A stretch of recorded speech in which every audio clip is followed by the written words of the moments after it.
Un jeudi soir de juin 1994, à Chartres, petite ville tranquille du centre de la France, la piscine municipale résonnait des cris et éclaboussures des enfants. Parmi eux, Clara Delmas, 10 ans, aux cheveux châtain clair et au sac à dos bleu marine, décoré d'un Pans Dauphin Club, venait de terminer son cours de natation. Elle salua son moniteur, sourit à ses camarades et sortit seule par la porte arrière du bâtiment, comme elle le faisait chaque semaine. Mais cette fois-là, elle ne rentra jamais chez elle. À 18h43, sa mère appela la piscine, inquiète du retard. À 18h55, la police fut alertée. Il ne fallut pas plus de 2 heures pour que l'affaire prenne une tournure inquiétante. Le sac de Clara n'avait pas été retrouvé. Aucun témoin n'avait vu quoi que ce soit d'anormal. L'unique caméra de sécurité pointait dans la mauvaise direction. La seule chose que l'on savait, c'est qu'elle avait quitté les vestiaires, puis s'était volatilisée. La ville fut quadrillée. Les bois, les champs, les fossés. On interrogea les chauffeurs de bus, les professeurs, les passants. Rien. Aucune trace. Aucune empreinte. Aucun cri. Comme si la petite Clara s'était évaporée dans l'air tiède d'un début d'été. Les mois passèrent. Les affiches se délavèrent. Les appels à témoins cessèrent. Les médias, à la recherche d'autres drames, tournèrent la page. Mais chez les Delmas, rien ne s'effaça. Sa chambre resta intacte. Son chien attendait toujours à la porte. Et chaque 16 juin, ses parents allumaient une bougie sur le pas de leur maison, espérant que quelque part, quelqu'un savait. Puis, en avril 1998, à plus de 20 km de Chartres, dans un bois près de Saint-Prest, un promeneur découvrit un objet étrange coincé sous une souche d'arbre renversée. Un sac à dos bleu marine, moisi, jauni, mais encore lisible. Sur la fermeture, un petit pins en forme de dauphin. Clara Delmas venait de refaire surface, mais pas comme on l'espérait. Avant de vous raconter ce qu'on a trouvé à l'intérieur du sac, dites-nous d'où vous écoutez cette histoire, votre ville et votre pays. Le sac à dos fut immédiatement remis à la gendarmerie locale. Malgré les 4 années passées en pleine nature, certains éléments à l'intérieur avaient survécu. On y trouva un bonnet de bain rose, des lunettes de natation fissurées, une barre de céréales désintégrée, et un carnet à spirale, imbibé d'humidité, mais lisible en partie. Sur la première page, le nom de Clara, écrit en lettres enfantines, suivi d'un mot étrange. « Je crois qu'il me suit ». Les enquêteurs pensèrent d'abord à un délire d'enfant, une peur passagère. Mais au fil des pages, le ton changeait. Clara écrivait comme si elle s'adressait à elle-même. « Il est là encore, près du portail. Il me regarde quand je sors de la piscine. J'ai dit à Lucie, mais elle ne me croit pas. Maman dit que c'est mon imagination, mais je sais que ce n'est pas le jardinier. » La dernière page était datée de 2 jours avant sa disparition. Ce petit carnet changea la perspective de l'enquête. Jusqu'alors, les autorités avaient en supposé un enlèvement rapide, sans préméditation. Mais les écrits de Clara laissaient penser que quelqu'un l'observait depuis plusieurs semaines. Discrètement, patience froide, habitude. Les Delmas, convoqués pour identifier le sac, s'effondrèrent. Le pins, le cahier, l'odeur du shampoing de leur fille encore perceptible malgré les années. Tout cela les ramena brutalement à ce jour de 1994. Pourtant, malgré cette découverte, une question restait suspendue. Pourquoi le sac avait-il refait surface maintenant? Et pourquoi à cet endroit-là, à 20 km de là où elle avait disparu? Une battue fut organisée dans les bois de Saint-Prest. On fouilla les ruisseaux, les souches, les fossés. C'est alors qu'un gendarme, en examinant la souche d'arbre où le sac avait été retrouvé, remarqua un objet métallique coincé dans les racines. Un vieux sifflet d'arbitre, rouillé. Il portait un nom gravé, R. Maillard. Ce nom ne disait rien aux Delmas. Mais dans les archives de la piscine municipale, il figurait bien. René Maillard, maître nageur suppléant en 1994. Jamais interrogé. Aucune mention dans les premiers rapports. Et selon les dossiers de l'époque, il avait démissionné. Le lendemain de la disparition de Clara, René Maillard. Un nom banal. Trop banal. En 1994, il avait 34 ans, célibataire, peu connu des autres employés de la piscine, engagé seulement pour la saison estivale. Aucun casier judiciaire. Pas de plainte à son encontre. Pourtant, son départ précipité le lendemain de la disparition de Clara souleva soudain des soupçons que personne n'avait pris au sérieux à l'époque. Les gendarmes retrouvèrent sa dernière adresse connue, une petite maison en périphérie de Dreux. Mais lorsqu'ils s'y rendirent, ils ne trouvèrent qu'un terrain vague. La bâtisse avait été rasée en 1999, suite à un incendie. Aucun dossier précis ne permettait de savoir ce qu'il était advenu de Maillard après sa démission. Les traces administratives s'arrêtaient net en 1996. Il s'était évanoui. Un appel fut lancé à travers la presse. Photos d'époque, description physique, signalement. Et contre toute attente, un témoignage parvint à la gendarmerie une semaine plus tard. Une femme, infirmière dans un hôpital psychiatrique à Reims, affirma avoir soigné un homme ressemblant à Maillard entre 1995 et 1997, sous un faux nom. Il se faisait appeler Lucien M. et avait été interné après une tentative de suicide. D'après elle, il passait ses journées à dessiner des piscines, des cabines de vestiaire, des enfants sans visage. Un jour, il aurait griffonné en lettres majuscules « Je l'ai cachée où elle n'avait plus peur de l'eau ». Ces mots glaçaient le sang. Mais l'hôpital ne conserva aucune photographie du patient. Et les registres papier avaient brûlé lors d'une fuite d'eau dans les archives. Encore une impasse, ou peut-être une dissimulation. Les enquêteurs retournèrent dans les bois. Cette fois, ils cherchèrent non pas une trace de Clara, mais un lien entre elle et René Maillard. Et c'est à quelques mètres du sentier principal qu'ils découvrirent une entrée dissimulée sous des feuillages. Un ancien abri de chasse, à moitié enterré. À l'intérieur, tout était figé comme dans une capsule temporelle. Un lit de camp, des magazines datés de 1993, des jouets cassés, et cloués sur le mur, un maillot de bain rose, taille enfant, encore humide. L'abri de chasse fut immédiatement bouclé. Des techniciens en identification criminelle vinrent examiner chaque centimètre du sol, des murs, du plafond. Le maillot de bain suspendu n'était pas un simple tissu oublié. Il avait été soigneusement rincé, séché, puis accroché comme une relique. Sous le lit de camp, dissimulé sous une bâche sale, se trouvait une petite boîte en fer rouillé. À l'intérieur, enveloppée dans un torchon à carreaux, reposaient 3 mèches de cheveux, blond châtain. Des analyses ADN allaient de confirmer plus tard qu'il s'agissait bien de cheveux de Clara. Mais ce n'est pas tout. Dans un coin de la pièce, on retrouva un magnétophone à cassette, recouvert de poussière. À l'intérieur, une bande encore intacte, soigneusement réembobinée. Quand les experts la jouèrent, ce qu'ils entendirent glaça tout le poste de gendarmerie. La voix était faible, étouffée, mais reconnaissable comme celle d'un enfant. Il m'a dit que maman ne viendra pas, qu'il faut que je sois sage, que si je fais du bruit, je vais retourner dans la piscine. Mais ici, il fait noir. Je veux rentrer. Puis, un bruit. Une porte métallique. Un cliquetis de clés. Et le silence. Le fichier fut analysé, amélioré, authentifié. Et personne ne douta plus. C'était la voix de Clara. La cassette avait été enregistrée avec une intention précise, soit comme confession, soit comme souvenir macabre. Mais ce qui choqua le plus, ce fut la date notée à la main sur le boîtier de la cassette. 18 octobre 1996, soit plus de 2 ans après sa disparition. Clara était donc restée en vie, cachée, séquestrée. Mais pendant combien de temps? La question changea tout. Ce n'était plus une affaire d'enlèvement. C'était une captivité prolongée, une souffrance lente, et peut-être un espoir brisé à quelques kilomètres de chez elle.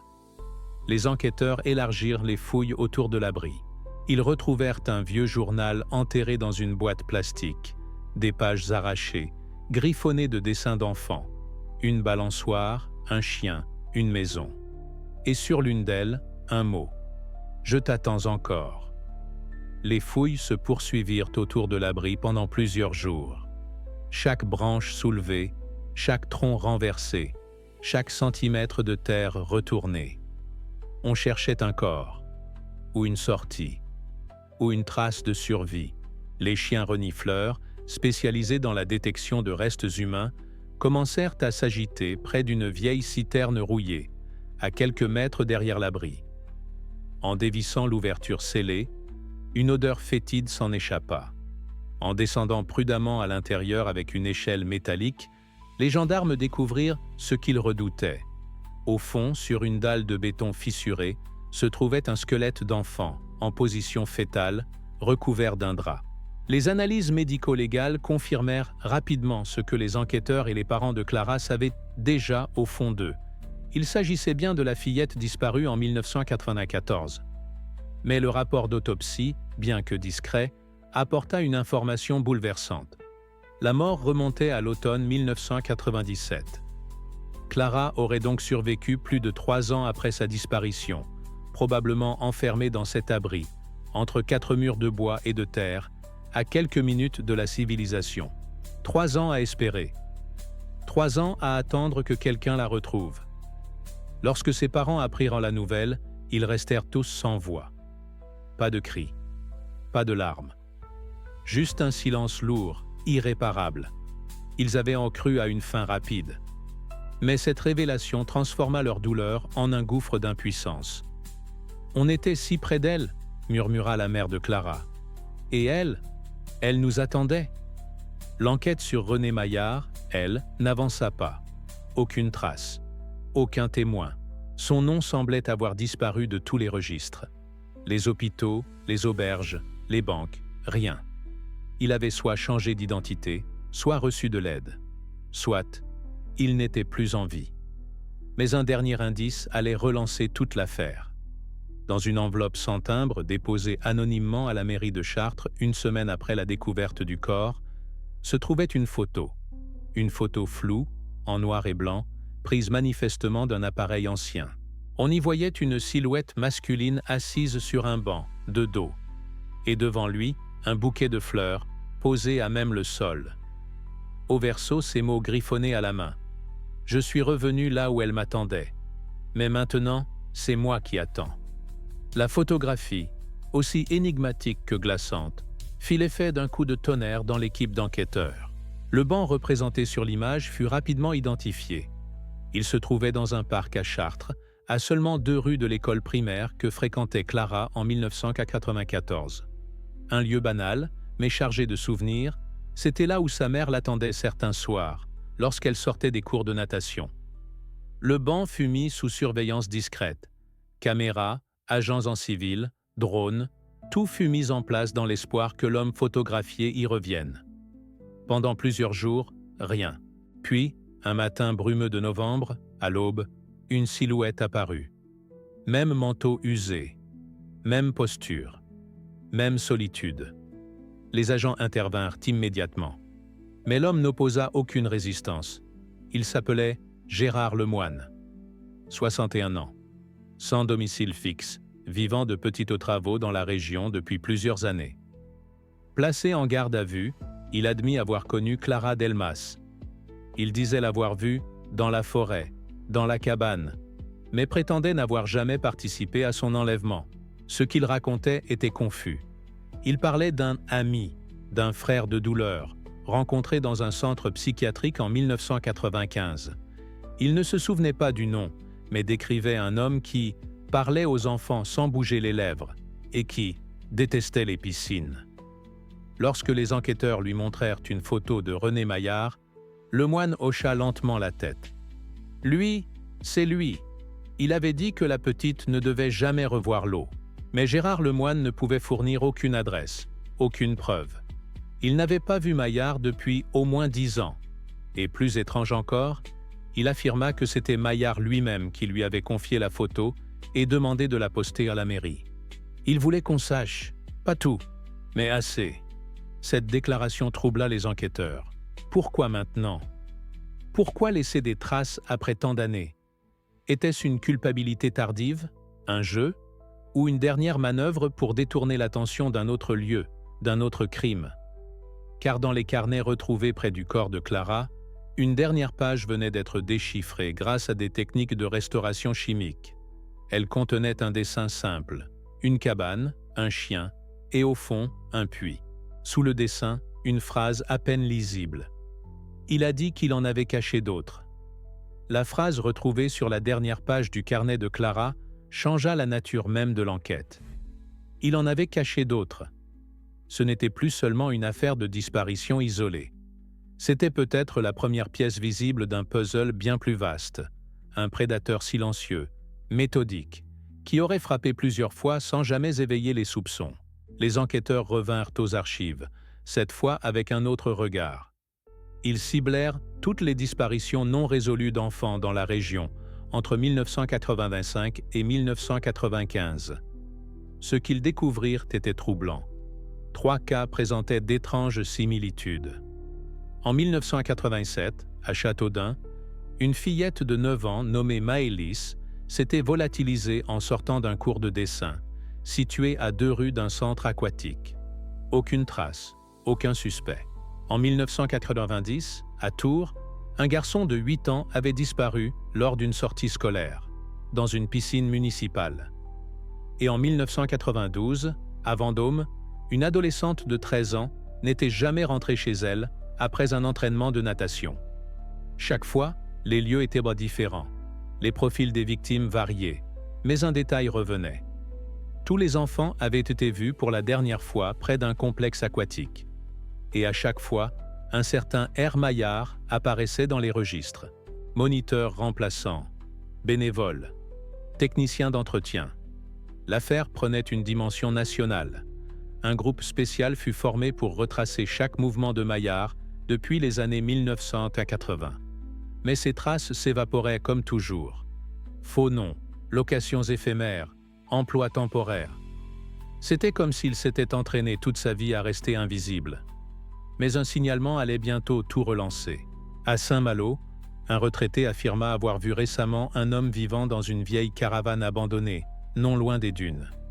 Il disait que l'homme parlait tout seul, sortait uniquement la nuit et passait ses journées à dessiner des piscines sur le sable mouillé.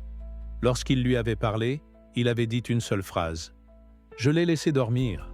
Maintenant, je dois veiller sur les autres. » Ce témoignage, bien que fragile, déclencha une fouille massive de la zone, et sous une trappe métallique rouillée, cachée entre 2 rochers, les gendarmes découvrirent une nouvelle cavité.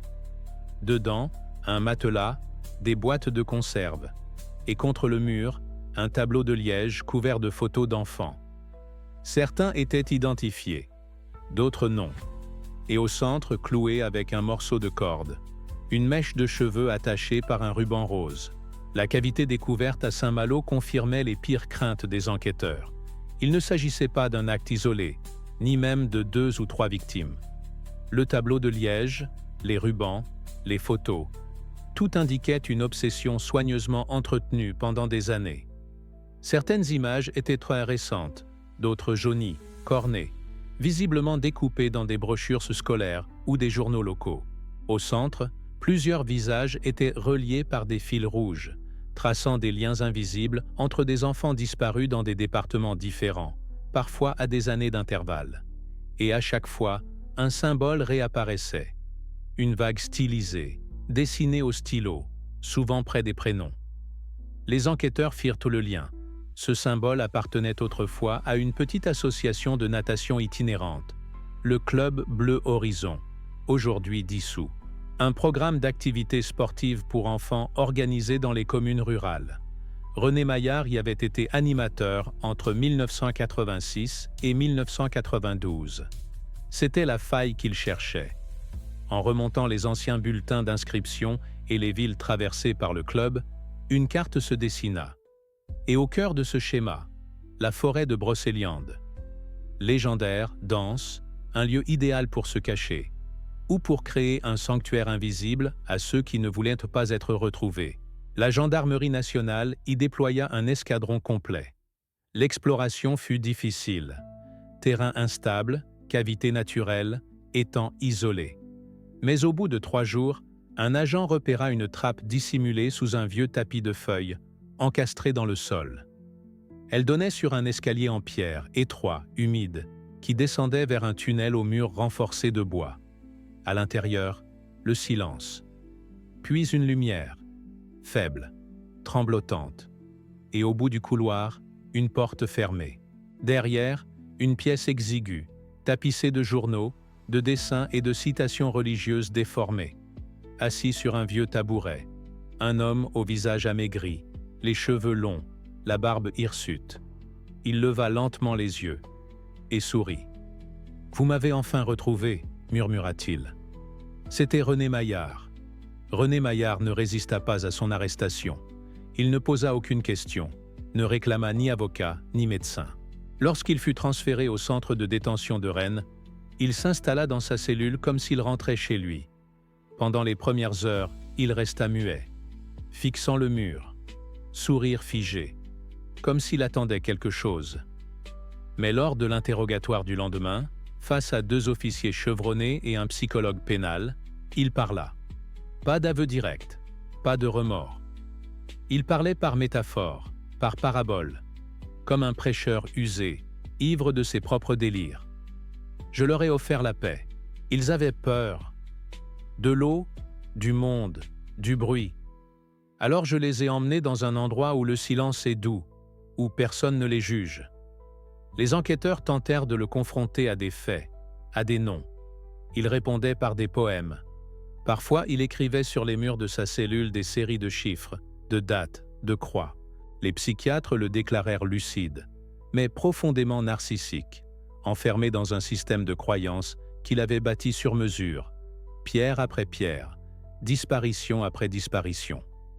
Il confirma, sans le dire vraiment, que Clara Delmas avait été la plus douce, qu'elle savait nager, même dans le noir, et qu'il lui lisait des contes pendant l'hiver.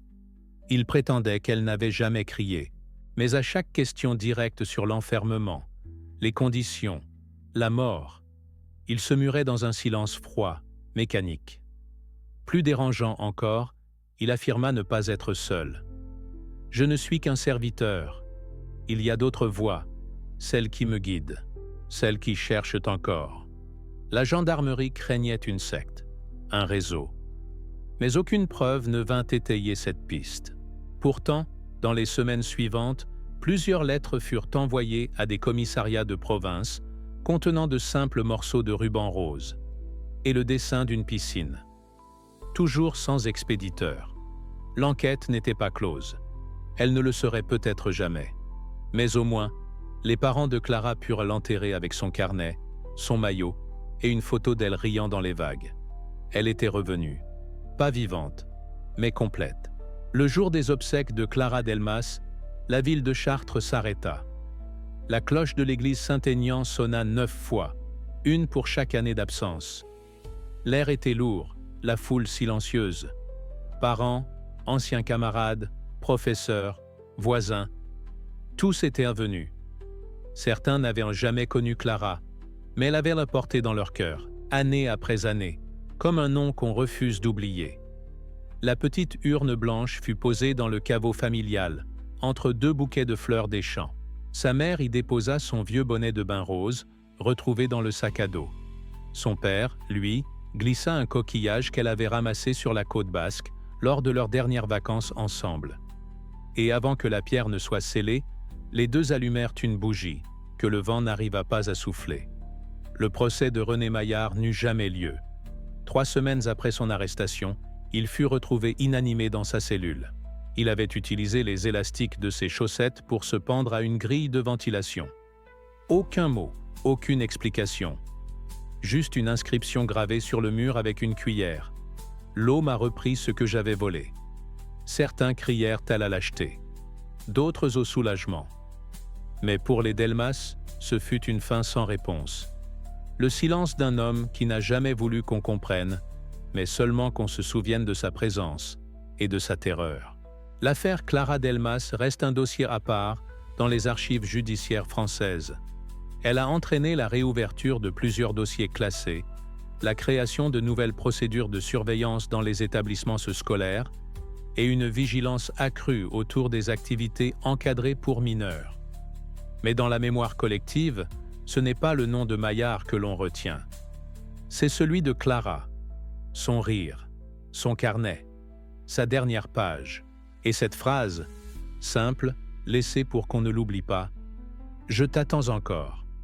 Et vous, où étiez-vous en 1994 quand une petite fille quittait une piscine pour ne jamais rentrer chez elle ?